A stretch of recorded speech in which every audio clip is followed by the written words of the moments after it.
Ce soir, nous allons aborder en réalité les deux derniers avantages qui étaient restés en suspense, que nous n'avons pas pris lors des 3 dernières réunions sur notre sujet qui porte sur les avantages spirituels de la dîme.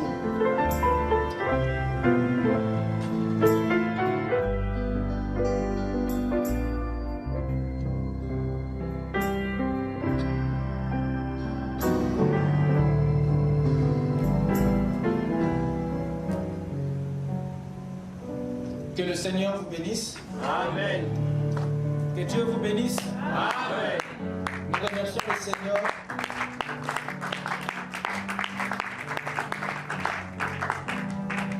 pour ces instants de communion et de consécration qu'il nous a donnés. Le temps est tellement parti. Je vais vous prier de vous lever pour lire les Saintes Écritures.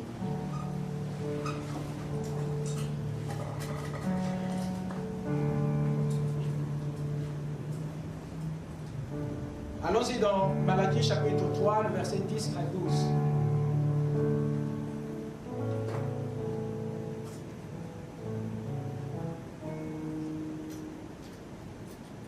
Apportez à la maison du trésor toutes les dîmes, afin qu'il y ait de la nourriture dans ma maison. Mettez-moi de la sorte à l'épreuve, dit l'Éternel des armées. Et vous verrez si je n'ouvre pas pour vous les écluses des cieux, si je ne répands pas sur vous la bénédiction en abondance. Pour vous, je menacerai celui qui dévore et il ne vous détruira pas les fruits de la terre. Et la vie ne sera pas stérile dans vos campagnes, dit l'Éternel des armées.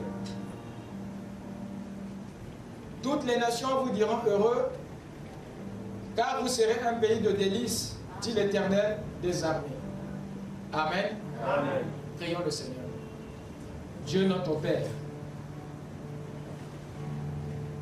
nous te disons merci pour ces moments de méditation que tu nous accordes en ce temps du soir. Seigneur, nous avons beaucoup de préoccupations, mais tu es le seul à pouvoir y répondre.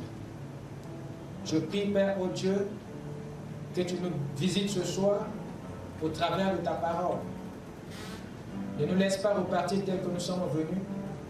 Répands ton huile, Seigneur, dans nos cœurs, afin que la joie du salut nous accompagne. Élève-nous dans les lieux célestes. Donne-nous, Seigneur, de ta main, afin que nos âmes se ravitaillent. Dieu bien-aimé, je te prie, Seigneur, de regarder dans chaque cœur et de pourvoir aux besoins, d'exaucer aux prières les plus intenses. Pour le reste, donne la parfaite compréhension, accorde la lumière et la vie par ta parole, dans le nom puissant et parfait du Seigneur Jésus-Christ. Amen. Amen. Je vous prie de vous asseoir.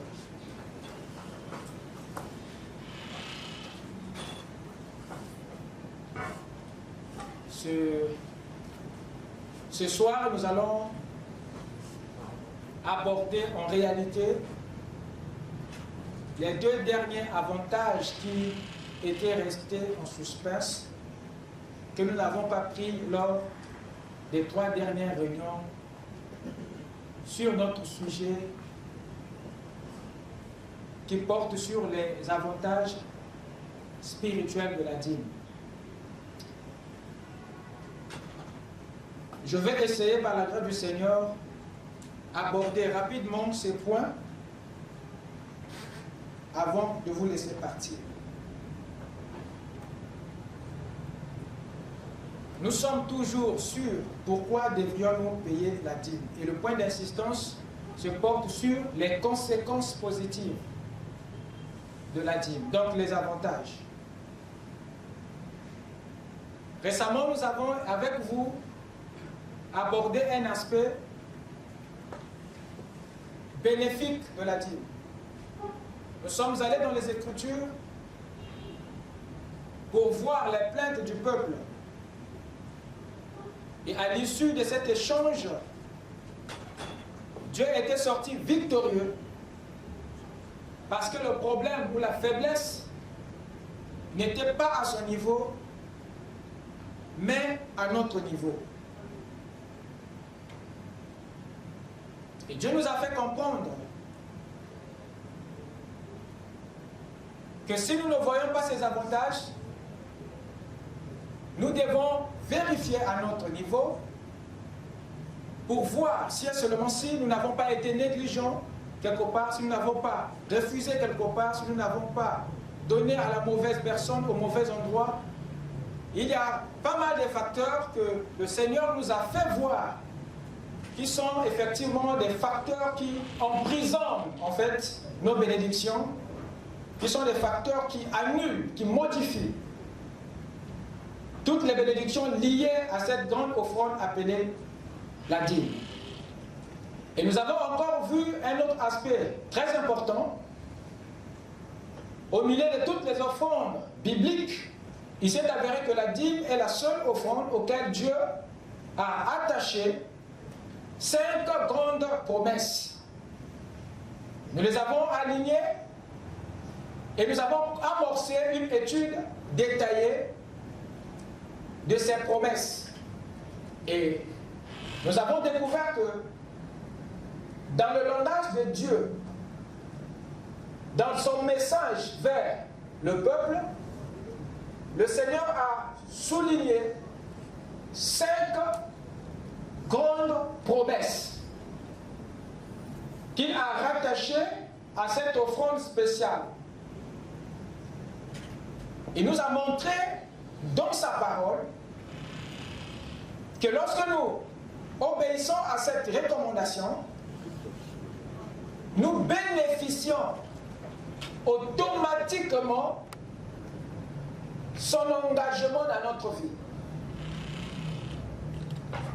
Et le premier avantage que le Seigneur nous a proposé dans sa parole, c'est son application, son implication personnelle dans notre vie. Ça, c'est le tout premier avantage. Je pense que vous vous souvenez. Et deuxièmement, c'est l'ouverture des éclus des cieux. Troisièmement, c'est la protection des vies et des biens. Quatrièmement, c'est la fertilité ou la productivité. Cinquièmement, c'est la distinction et la gloire. Nous avons parlé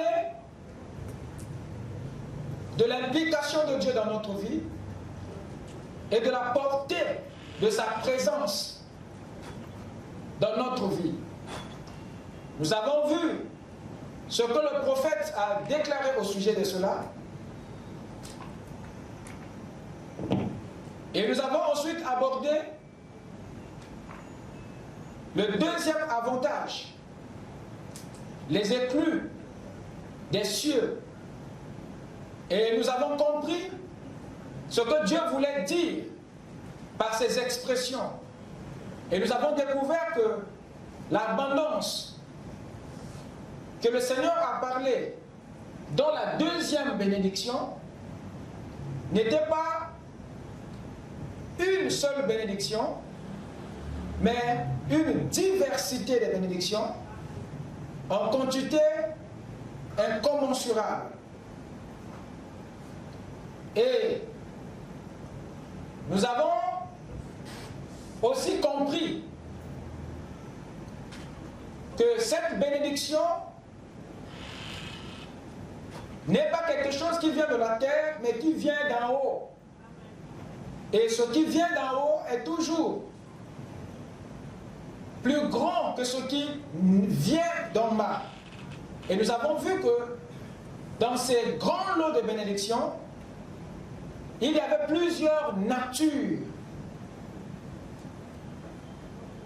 Dans cette abondance de bénédictions, il y avait aussi des bénédictions matérielles, spirituelles, naturelles. Dieu, dans cette bénédiction, ne se limite pas à une seule chose. Mais cette bénédiction s'étend au niveau du corps qu'au niveau de l'âme. Il y a le spirituel et le naturel dans cette affaire. Ensuite, nous avons abordé la troisième bénédiction qui est la protection des vies et des biens. Et là-bas, nous avons montré que Dieu ne retient rien. Tout ce qu'il dit, il les accomplit, il le réalise. Et ce qu'il promet, ce qui sort de sa bouche est une loi ou devient une loi. Et cela lie le Seigneur à sa propre voix. Il a dit dans Malachie, pour vous, je menacerai celui qui dévore, et il ne vous détruira pas les fruits de la terre. Dieu promet une protection. Dieu promet ici une défense pour ceux qui observent ses commandements. Et il a dit, ce qui est à nous ne sera pas détruit. Il a promis ici. Et certes, il arrive des fois que nous ne sentons pas, nous ne remarquons pas, mais s'il arrive que Dieu nous ouvre les yeux, nous verrons les dommages que l'Esprit a eu à causer tout autour de nous pour avoir tenu à sa parole, pour avoir accompli son écriture.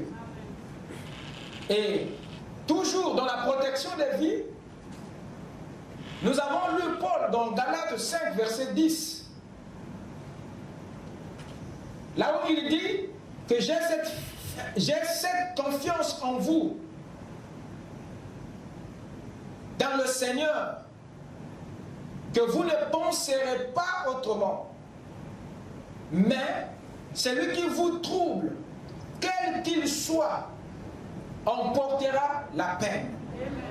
Ça, c'est ce que Paul a déclaré, tout en sachant que Dieu ne restera pas inactif pour ce qui regarde ta vie, tes affaires, tes productions et tes biens. Je vais prendre une citation de Frère Branham, là où il montre comment est-ce que Dieu avait protégé la vie d'une dame.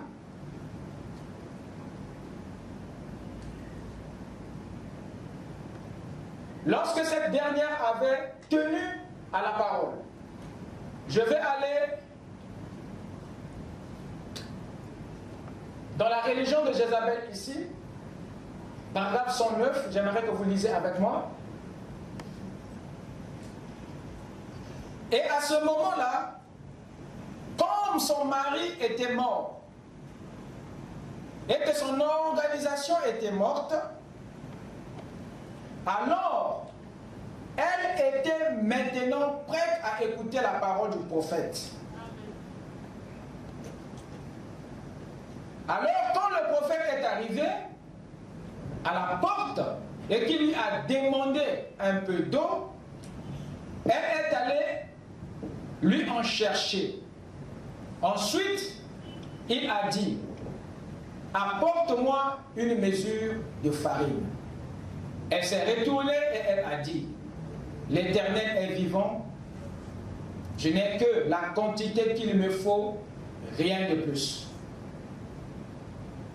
On aurait dit là qu'il avait été envoyé pour lui enlever le peu qu'elle avait. Amen. Amen. On aurait dit là qu'il avait été envoyé pour lui enlever le peu qu'elle avait, mais c'était le contraire. Alors le tableau que le prophète présente ici, c'est un tableau vraiment complexe. Nous avons ici une dame qui est déjà dans une situation difficile, de crise. Une crise qui était quasiment générale. Et là, il lui restait que très peu de choses pour protéger sa vie, pour se maintenir et vivre quelques jours. Mais voilà, l'homme de Dieu apparaît ici avec une attitude très exigeante qui lui demande de ôter, de prendre, de donner le peu qu'elle avait. Et effectivement, ça a l'air d'une escroquerie. Si on ramène cette scène à aujourd'hui, ça passerait sur YouTube, ça passerait à la télé. On fera une édition spéciale là-dessus. Mais Dieu a sa façon de fonctionner.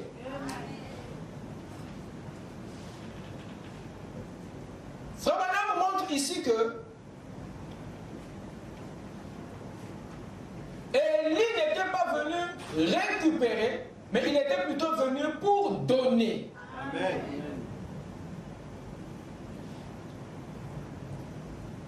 Comme la dame voulait vivre, elle voulait vivre.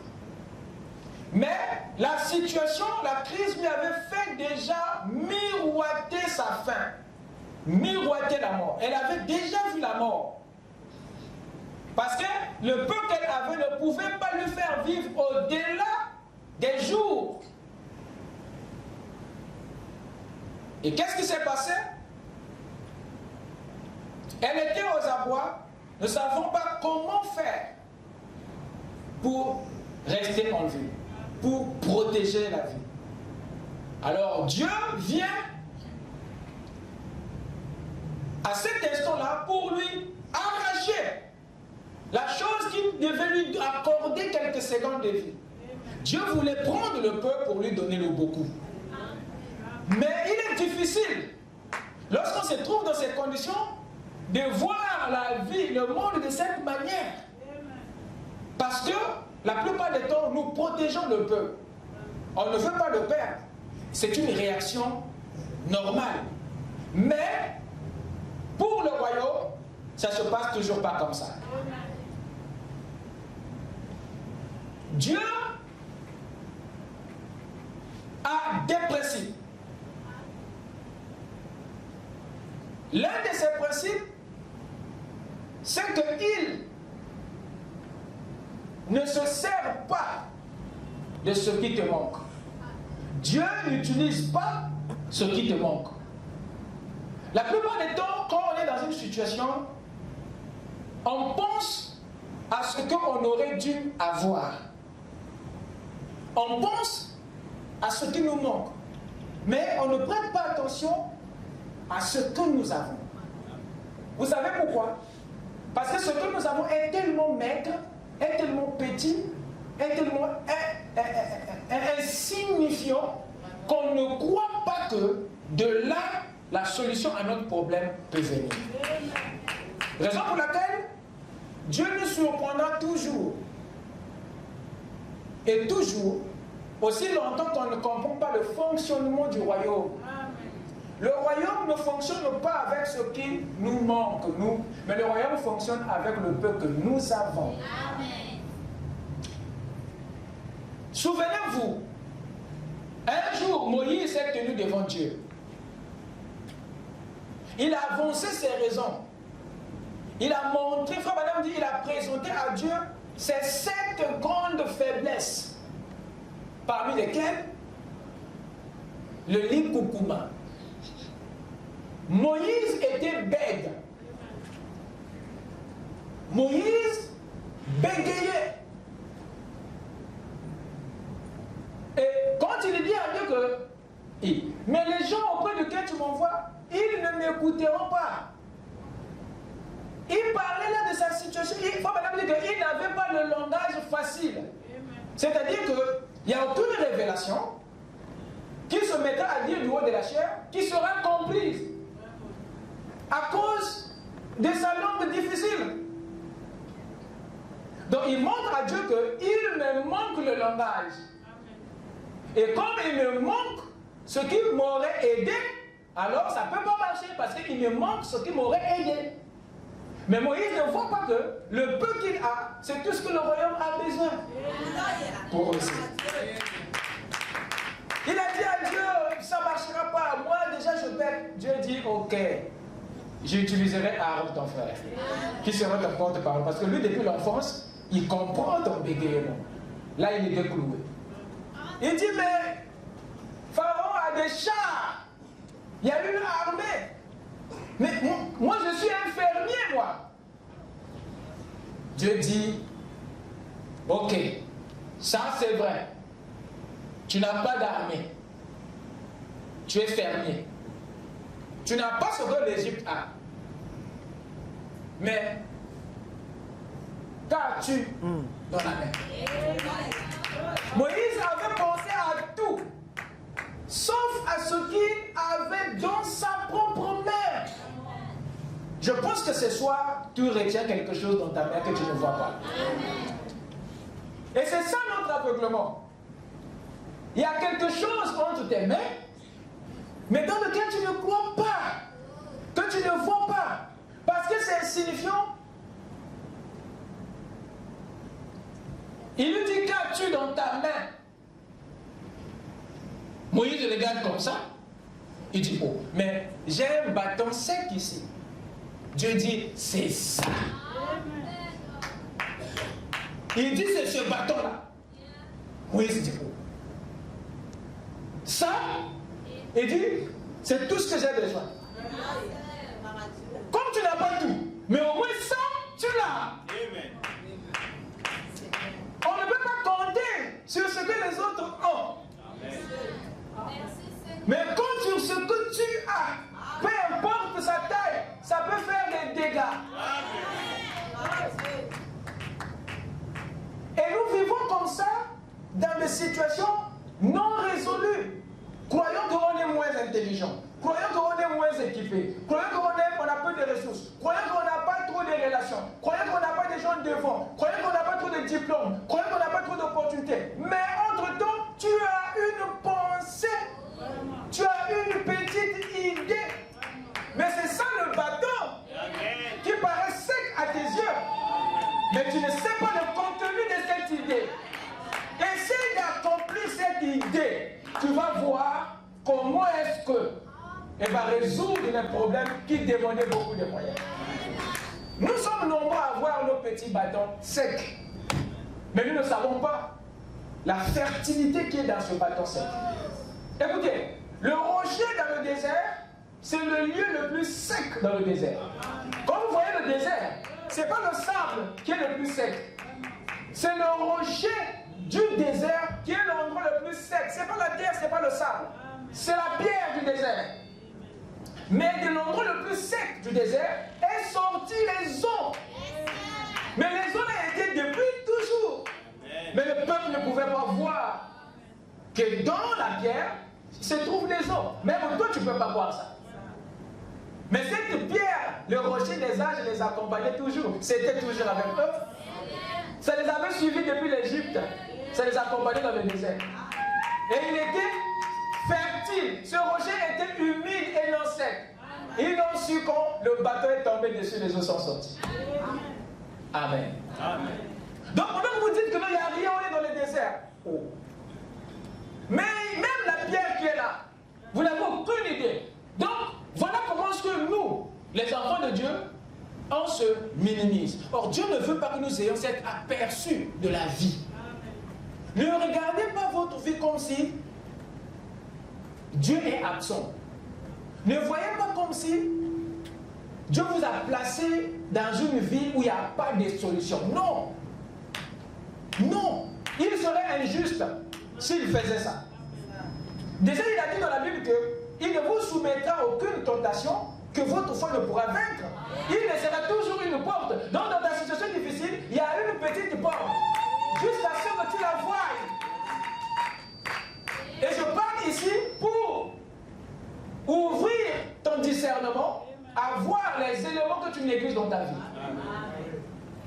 Quelqu'un me suit? Il dit à Moïse, qu'as-tu dans ta main?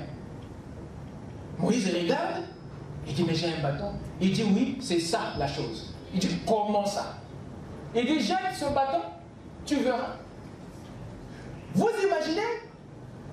Moïse avait ce bâton peut-être pendant 40 ans. Il ne savait pas que ce bâton n'était autre qu'un serpent. Donc le gars se promenait avec un gros serpent sans le savoir. C'est ce que vous êtes. Vous êtes une réussite ambulante. Mais tu ne le sais pas. Vous écoutez ça? Amen. Vous êtes le succès fait cher. Vous êtes la solution. Donc en fait, on ne se connaît pas encore. Et vous n'avez pas encore exploité tout ce que Dieu vous a donné. En commençant par l'idée, jusqu'aux actions, vous n'avez pas encore rien exploité. Parce que la peur vous garde immobile. Ce qui te manque, j'en ai pas besoin. C'est juste ce que tu as. Or, toi, tu attends à voir ce qui te manque pour faire le budget. Tu attends à voir ce qui te manque pour faire le programme, pour agir. Mais, entre-temps, tu ne veux rien faire avec ce que tu as. D'ailleurs, tu ne le vois pas. Alors, si le salut se trouve dans ce que tu as, mais que tu ne vois pas, ça veut dire que notre situation va durer. Imaginez. Si Dieu n'était pas descendu pour révéler à Moïse ce que cachait le bâton, combien de temps ses enfants allaient encore rester dans l'esclavage? Donc c'est la découverte de ce qu'ils possédaient dont dépendait la délivrance aussi. Donc tu es convié à aller en guerre, mais jusqu'à là tu ne connais pas l'arme que tu détiens. Mais attends, tu ne vas pas aborder cette bataille avec beaucoup d'estime. Dieu lui dit c'est ce bateau-là. Moïse dit attends, moi j'ai ce bateau-là depuis 40 ans. Mais je ne pouvais pas imaginer que c'est avec ça. Il dit oui avec ça. Il dit tu es sérieux? Il dit Moïse avec ça.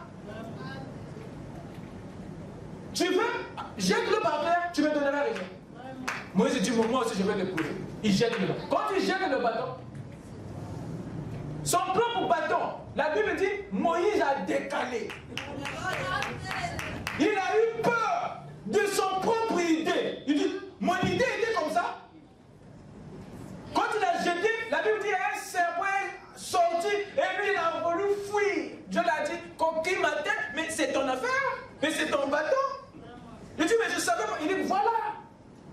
Quand je te dis que avec ça, on règle le problème, tu ne me crois pas. Regarde sur cacher ton bâton. Moïse dit, oh. Donc moi, j'avais un serpent. Quand il a récupéré le bâton, depuis ce jour-là, il regardait le bâton là autour de moi. Ce n'est plus un truc sec. Amen. Et son bâton était devenu plus précieux que son habit. Parce qu'il avait en fait découvert la richesse, le potentiel que cela avait.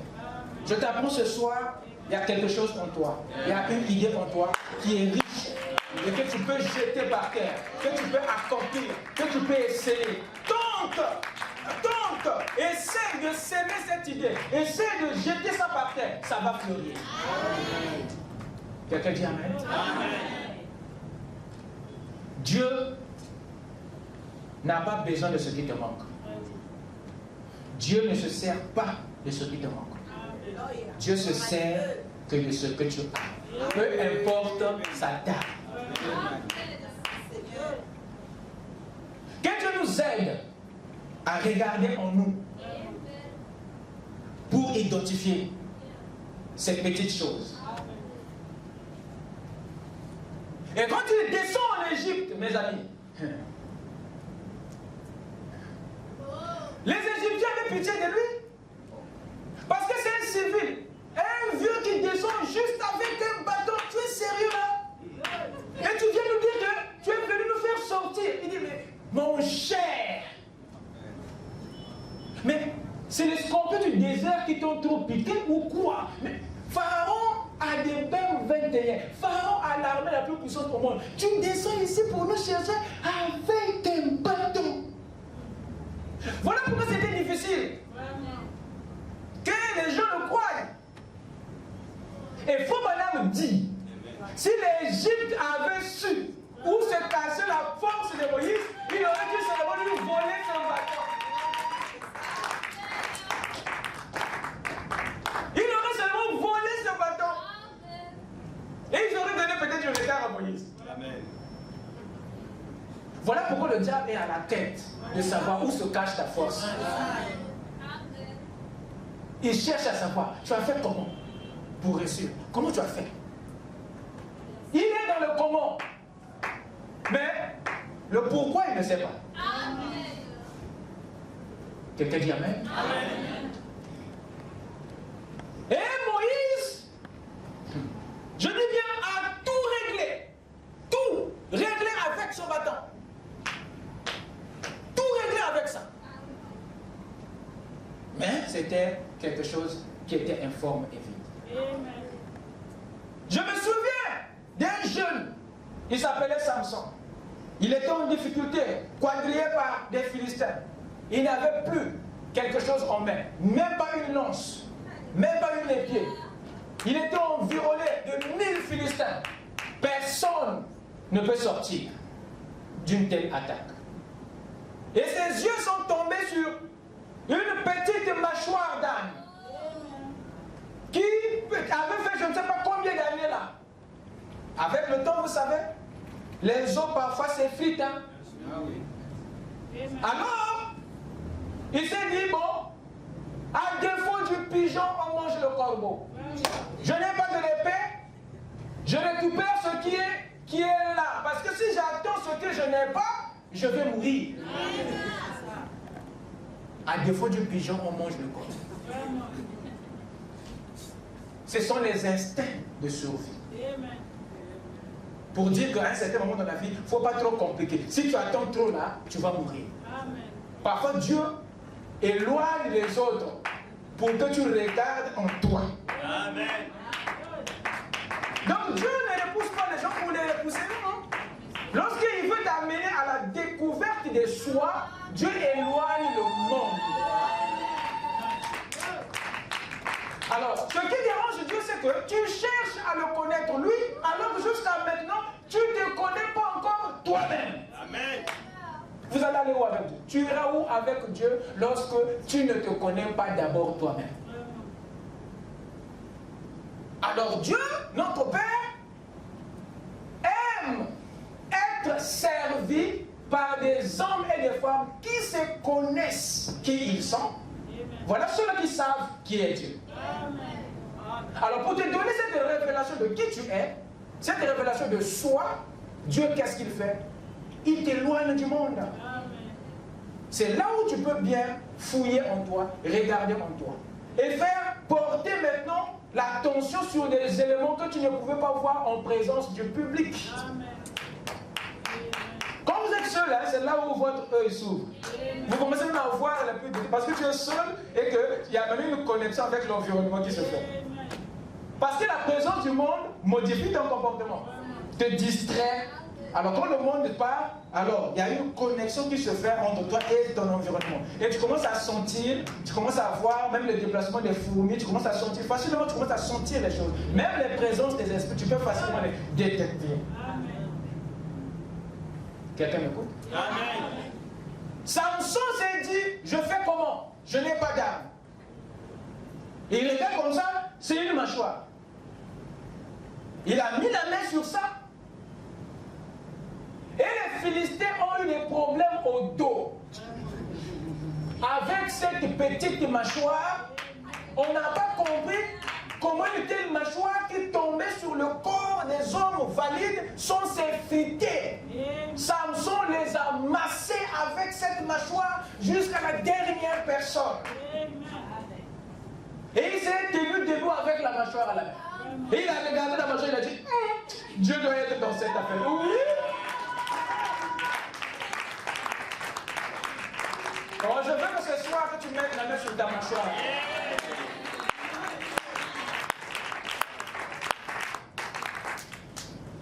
Nous ne pouvons pas voir Dieu si on n'arrive pas à se voir nous-mêmes. Quand tu te regardes, tu vas voir. Comment est-ce que tu juges ton intelligence? Comment est-ce que tu apprécies tes idées? Tes actions? Tu les juges comment? C'est d'abord là le problème. C'est d'abord là le problème. Dieu n'a pas besoin de ce qui te manque. Il a simplement besoin de ce que tu as. Et toi, tu es déconcerté parce que ce que tu as est insignifiant, est informe et vide. Si la terre t'a été offerte dans son premier état au commencement, je parie que tu n'allais pas l'accepter. Tu n'allais pas. Tu dis que, oh. Mais une chose vide, informe, c'est ce que tu me donnes. Tu aurais préféré prendre le ciel, mais pas la terre. Mais il faut avoir le discernement pour voir le bien qui se cache dans le tohu-bohu. C'est ça le discernement dont nous avons besoin. Ceux qui réussissent dans la vie sont des gens qui ont vu ce que les autres n'ont pas vu. C'est la même chose. Pour vaincre le péché, pour vaincre le diable, il faut que tu parviennes à voir ce que Satan n'a pas vu. Toute victoire, c'est une surprise pour votre adversaire. Il faut savoir ce qu'on a. Le diable, pour nous vaincre, passe toujours par notre ignorance. C'est ce que tu ne connais pas qui te fait échouer. C'est ce que tu oublies qui te fait échouer. Mais ce que tu connais te fait réussir. Mais ce que tu ne connais pas, c'est là où l'échec passe. C'est vrai. Ce que tu ignores et ce que tu oublies. Voilà les choses qui te fait échouer. Mais ce que tu sais, oh, te rend fort. Mais ce que tu oublies te rend faible. Voilà pourquoi le diable est le maître des ténèbres, de l'ignorance. Il travaille l'ignorance pour vous avoir. Voilà pourquoi il ne veut pas que tu viennes écouter le savoir. Il ne veut pas que tu lises la parole. Parce que ça te donne le savoir. Et le savoir renforce tes capacités. Mais l'ignorance te rend faible. Parce que tu ne feras jamais ce que tu ne sais pas. Tu ne feras que ce que tu sais. Mais Dieu, comme vous êtes ses enfants, il vous donne plus que le savoir, la révélation. Amen. Oh, je veux entendre. Amen. Dieu n'a pas besoin de ce qui te manque. Il a simplement besoin de ce que tu as. C'est à toi et à moi de voir le peu que nous avons. Et c'est avec ça que le miracle prendra place.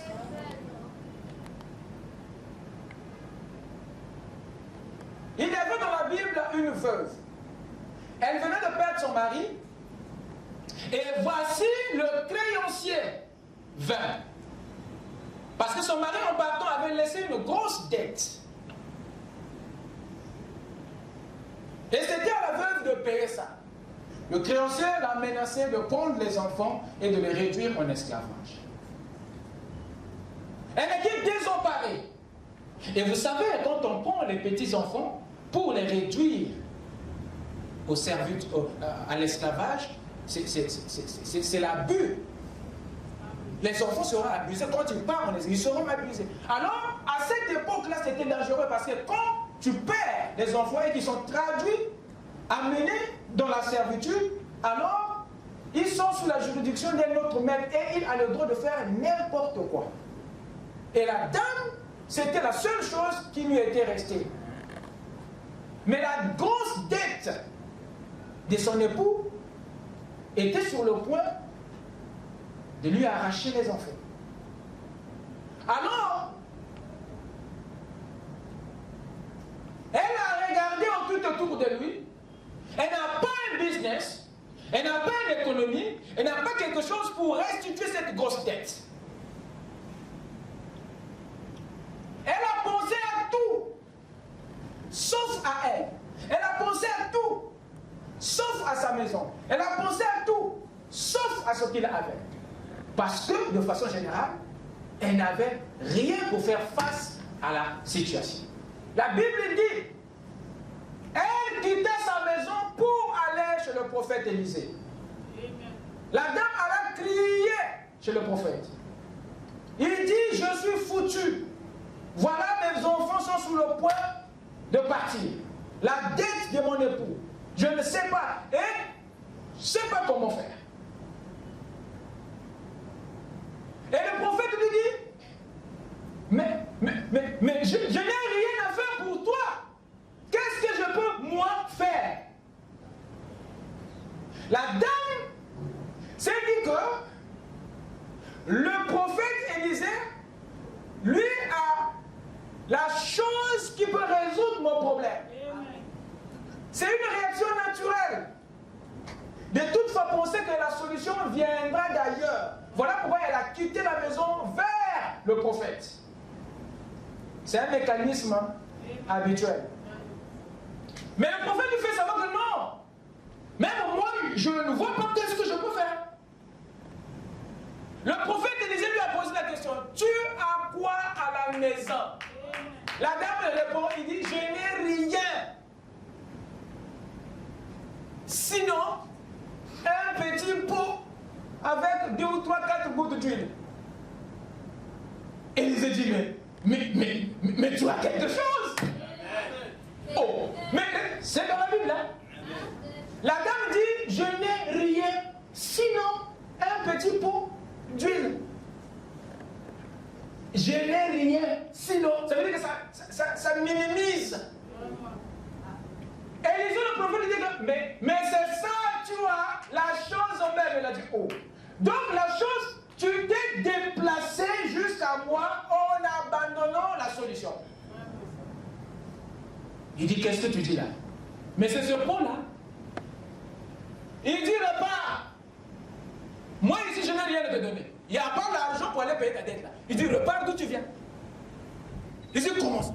Moi, je suis venu pour lui dire, la solution n'est pas ici chez nous, ici chez moi, mais la solution, tu l'as laissée à la maison chez toi.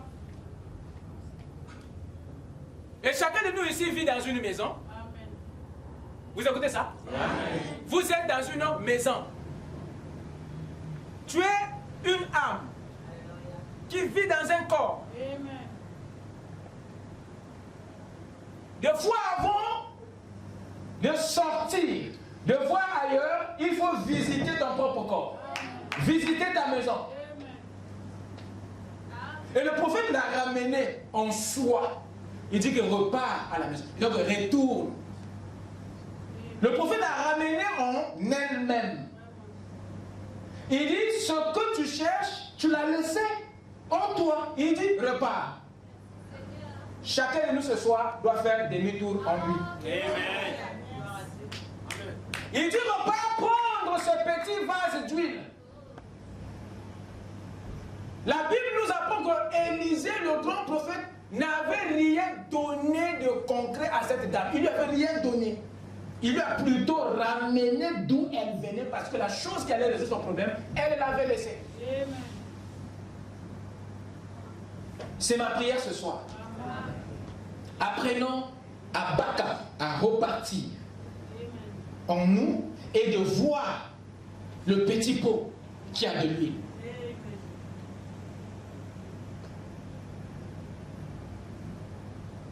Alors il dit, tu prends ce pot-là, tu vas dans les voisinages, tu demandes des vases vides, autant de vases que tu peux prendre.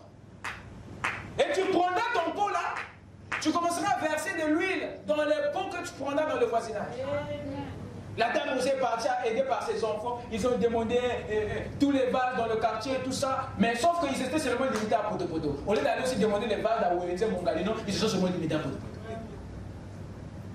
Et ils se sont mis à verser.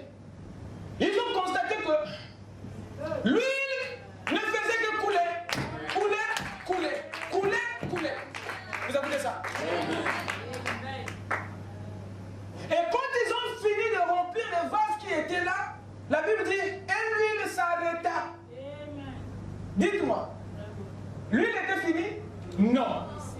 L'huile s'était arrêtée parce qu'il n'y avait plus de vases vides. S'il y avait des vases vides, l'huile continuerait à couler. Vous écoutez ça?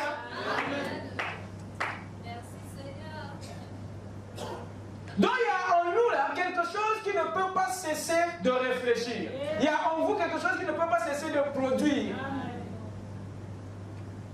Mais si vous arrêtez de croire, cette chose aussi s'arrête.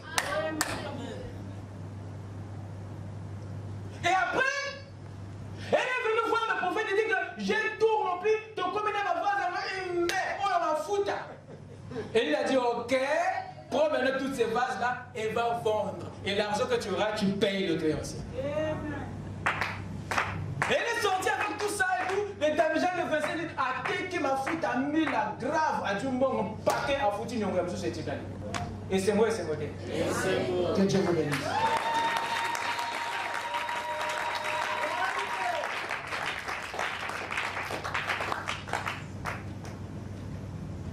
Amen. Dieu fait ça. Et ici, Élie débarque sur cette dame qui n'avait qu'un peu. Elle a voulu protéger ça pour protéger sa vie. Or, Dieu avait besoin du peu là pour résoudre le problème. Dieu...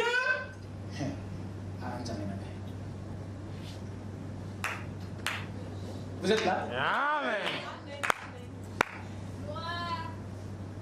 Il y a des miracles qui doivent partir de quelque chose. D'autres n'ont pas besoin de quelque chose pour avoir lieu. Vous écoutez ça? Raison pour laquelle, des fois, vous êtes obligé parfois de perdre quelque chose pour effectivement résoudre le grand problème. Parce que c'est un type de miracle que vous voulez, mais Dieu veut que vous perdez quelque chose. Mais il y a des endroits dans votre vie, Dieu ne vous demandera rien. C'est un miracle pas qui a lieu, sans être soutenu par elle. Mais à d'autres endroits, il faut que tu fasses un acte, il faut que tu fasses quelque chose. Parce que Dieu veut que tu participes pour des raisons de caractère. Vous écoutez ça? Mais il y a des endroits où il ne veut même pas que tu dises un mot. Parce que là, il ne veut pas que vous partagez la gloire. Ailleurs, oui, il accepte que vous partagez. Mais ici, là, il ne marchera pas sur les amis. Le seul. Et c'est là où on parle des miracles parce qu'il ne veut pas que l'homme intervienne. Mais il y a d'autres situations, non, il veut que tu contribues. Pour qu'il t'utilise comme témoin. Et voilà le prophète débarque, il lui demande le peu qui lui restait. C'est là où ça demande maintenant la révélation.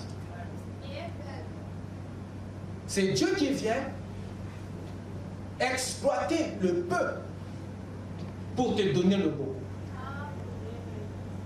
Et dans cette loi de la protection, parce que Dieu voulait protéger sa vie, mais pour qu'elle vive, pour que sa vie soit maintenue, protégée avec celle de son enfant, il est question qu'elle perd le peu qu'elle avait, qu'elle utilise sans remords.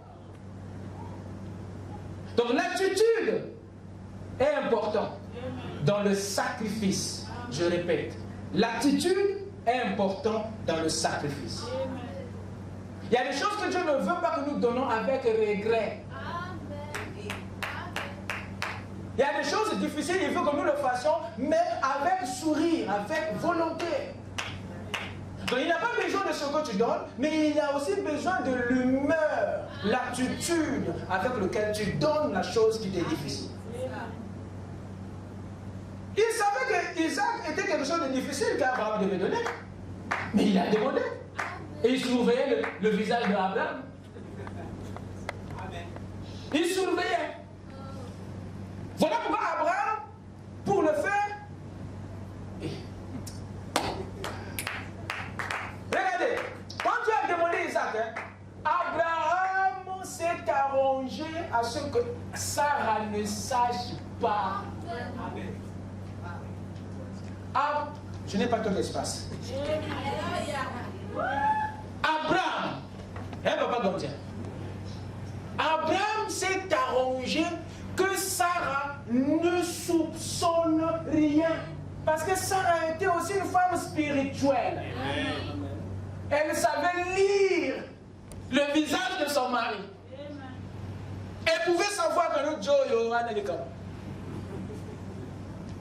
Et Abraham, sachant que Sarah, par contre, ça n'a été. Parce qu'elle a flair. Quand elle a vu Agar, il a dit, ah, ça va n'a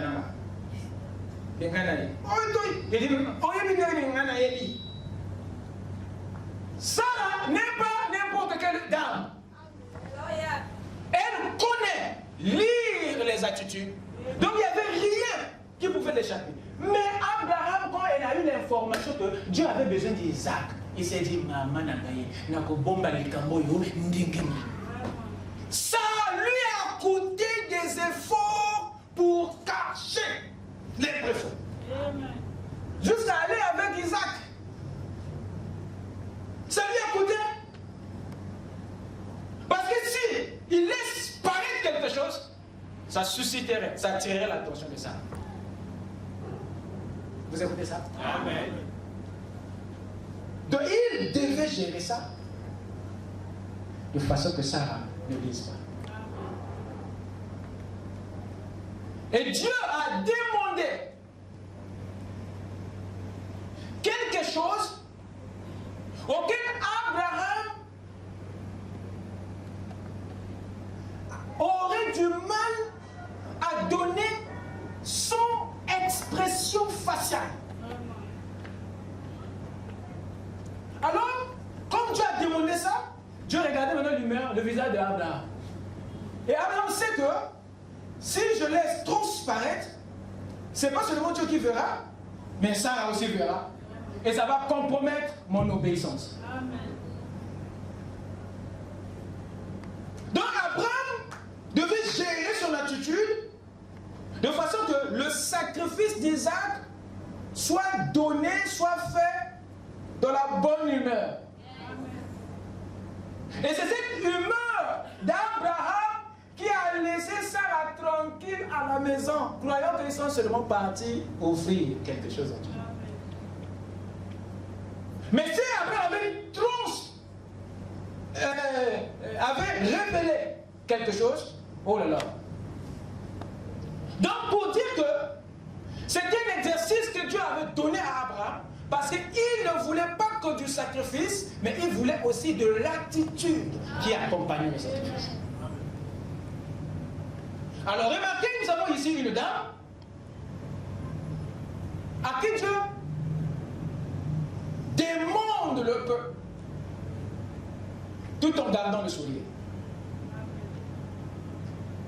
Et frère Madame dit ici qu'on aurait dit là qu'il avait été envoyé pour lui enlever le peu qu'elle avait. Mais c'était le contraire. Au moment où elle a été prête à donner ce qu'elle avait pour soutenir la parole, voyez, Dieu l'a nourrie. Dieu l'a nourrie. Et Dieu a produit quelque chose pour maintenir sa vie. Et l'histoire profane dit que toute cette région était nourrie par cette dame. Parce qu'elle avait la farine et de l'huile qui ne tarissait pas.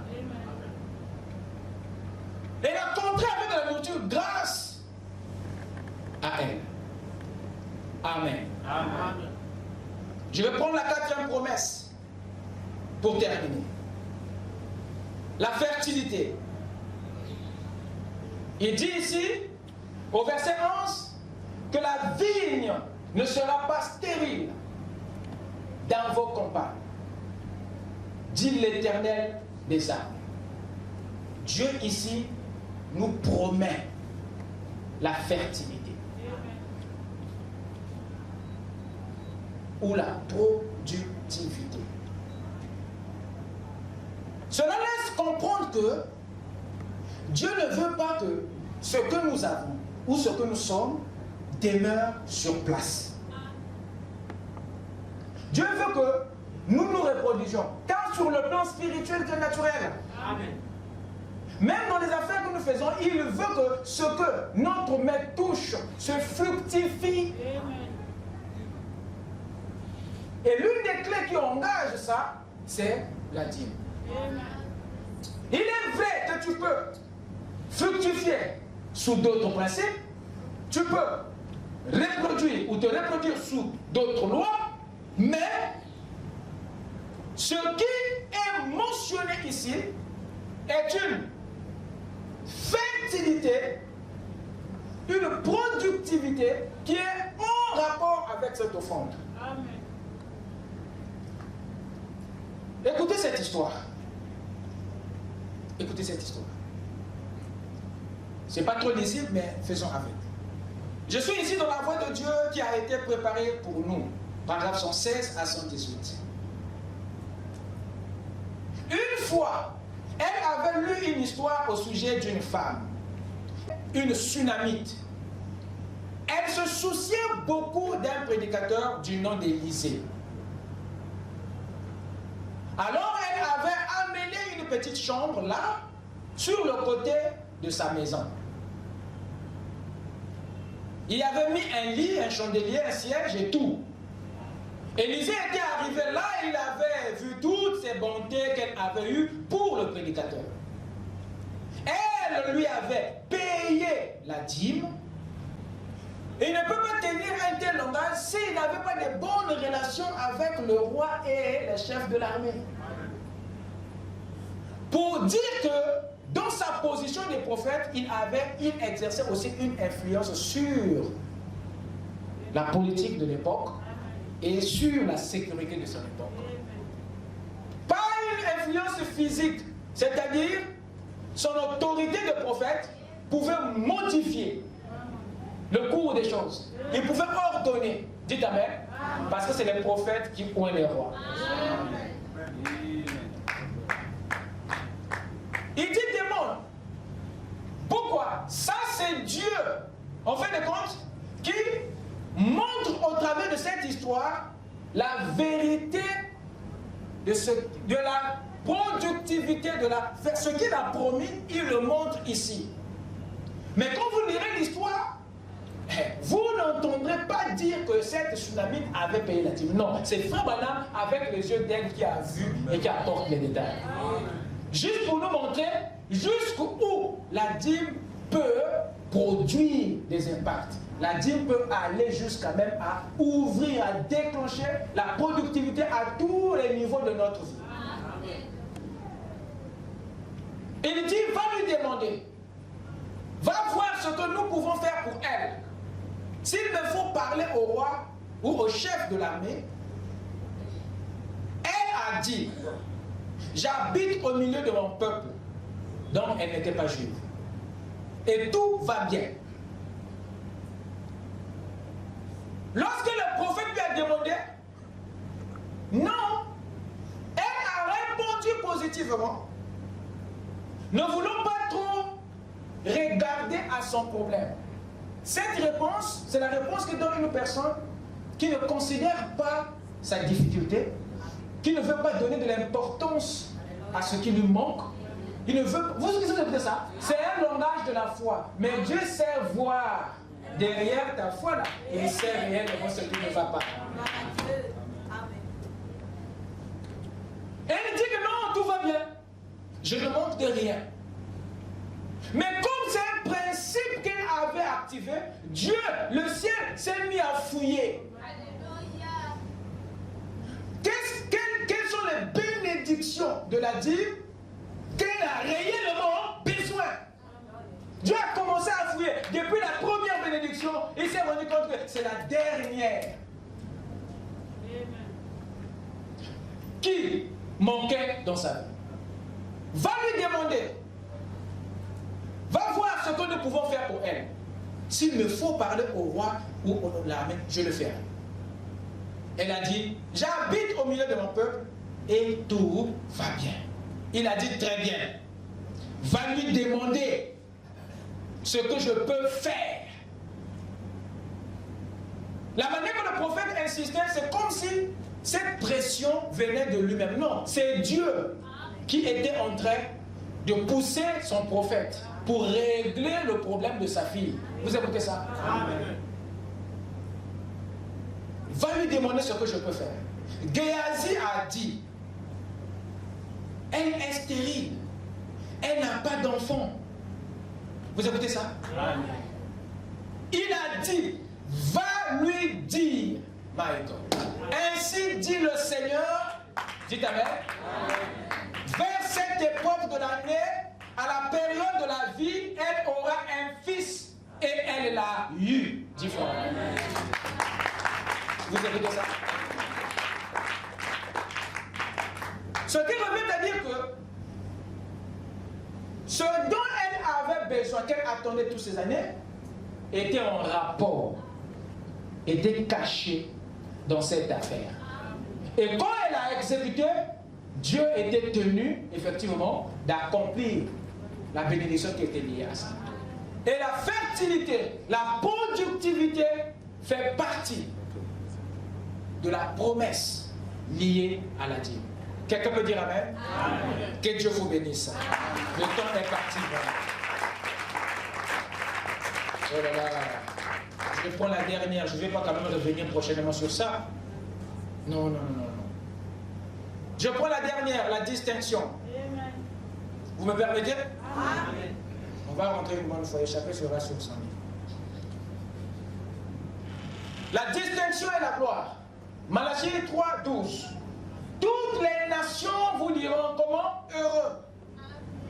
Car vous serez un pays de délices, dit l'Éternel des armées. Waouh!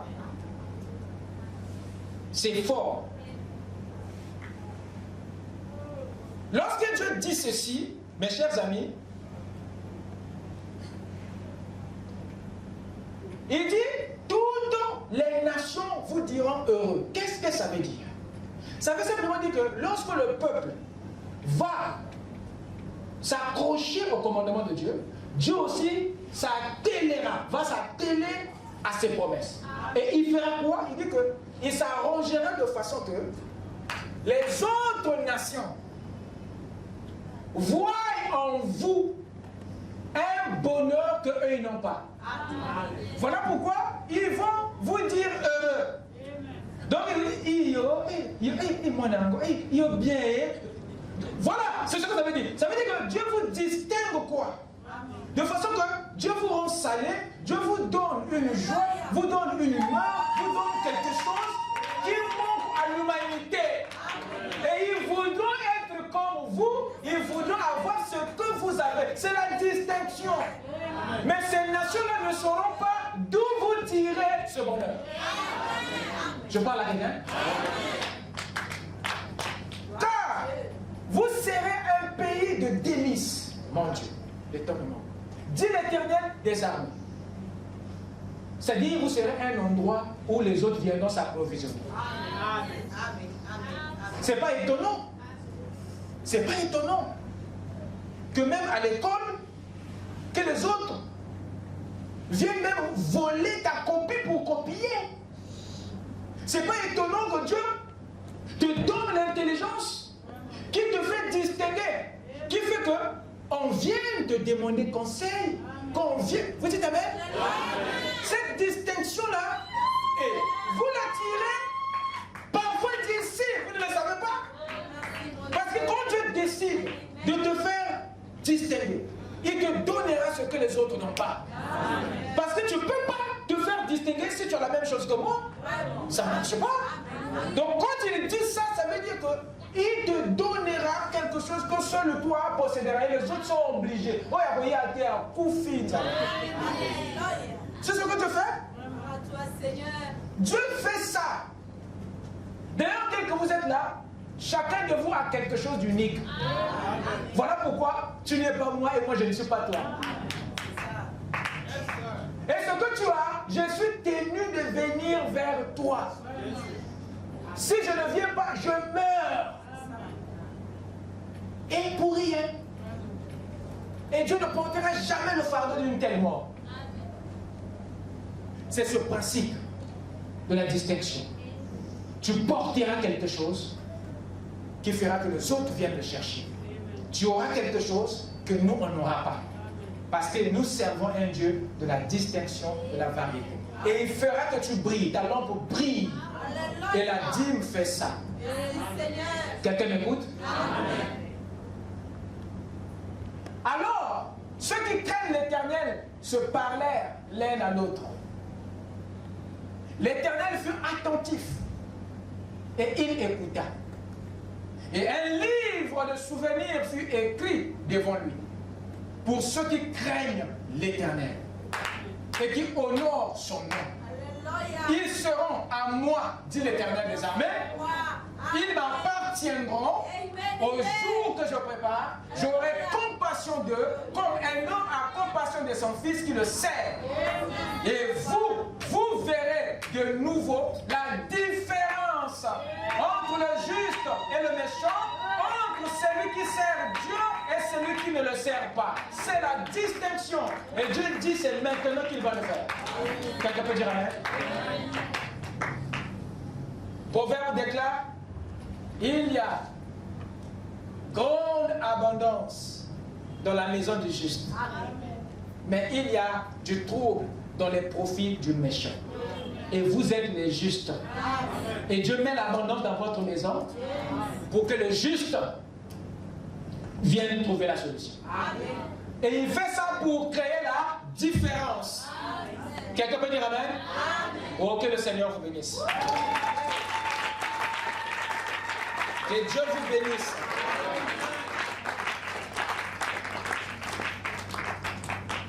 Retenez les 5 avantages de la dîme. Retenez-les par cœur, c'est très important. Édifiez les autres. Amen. Amen. Inclinons nos têtes. Tu es digne, tu es digne. Tu es digne de louange. Jésus, tu es digne, tu es digne. Tu es digne de louange. Mon roi, tu es digne, oh. Tu es digne de louange. Jésus, tu es digne, oh. Je ne vous entends pas. Tu es digne, tu es digne. Tu es digne de louange. Jésus, tu es digne, tu es digne, oh. Tu es digne de louange. Roi, tu es digne, oh. Tu es digne de louange. Jésus, tu es digne, oh. Tu es digne de louange. Oh, la vie que tu m'as donnée. Le Saint-Esprit que tu m'as donné, la victoire que tu m'as donnée, oh, tu es digne, Jésus, tu es digne, tu es digne, tu es digne.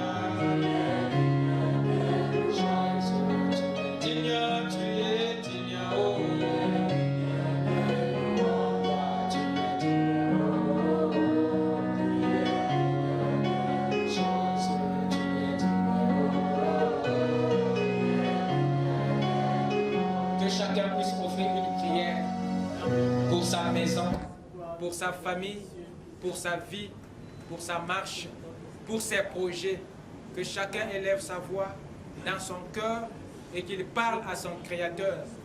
Pendant qu'il se tient au milieu de nous, mon frère, ma soeur, ne regarde pas celui qui est à côté de toi, mais parle à ton Dieu dans la sincérité de ton cœur. Prions tous.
petit message donné de façon décousue pour aider, Seigneur, oh Dieu, à ouvrir nos yeux sur ce que, Père, nous avons, à ouvrir nos yeux sur, Seigneur, les bénédictions que tu as cachées dans la dîme. Seigneur, nous croyons, Père bien-aimé, que tu es un Dieu qui ne ment jamais, qui tient à sa parole et à ses promesses. Nous te demandons, Père, de nous aider, Père bien-aimé, de nous éclairer de façon que, Père, rien ne nous passe par-dessus. Seigneur, toutes les aptitudes, Père, cachées dans ton peuple, que nous n'arrivons pas à voir, laisse que, Père, par la révélation, Seigneur, que nos yeux soient ouverts à cela, afin que nous en fassions usage. Car nous avons été placés sur la terre pour résoudre les situations. C'est pourquoi, Père, tu avais instruit, tu avais investi, Seigneur, de l'autorité à l'homme au commencement. Autorité que tu as restaurée à l'ouverture des sceaux. C'est pourquoi, Père, je te prie de bénir ton peuple. Laisse qu'ils rentrent, Seigneur Jésus-Christ, avec cette assurance dans leur cœur que tout ce qu'ils ont, c'est tout ce que le Seigneur tu as besoin pour utiliser. Seigneur, amène-les, oh Dieu, à ne pas attendre à l'extérieur, mais à regarder à ce que tu as déjà placé au-dedans d'eux pour avancer, Seigneur, dans la victoire. Pour le reste, Seigneur, donne-nous la paix, soutiens-nous, Père, et accompagne, Seigneur, oh Dieu, chacun dans son chemin de retour, accorde la paix dans les foyers et le Saint-Esprit dans notre vie, de façon que, Père, nous soyons en ordre, car, Père, oh Dieu Tout-Puissant, les temps sont mauvais. Pour le reste, je crois que tu nous as exaucés dans le nom puissant et parfait du Seigneur Jésus-Christ. Amen. Que Dieu vous bénisse.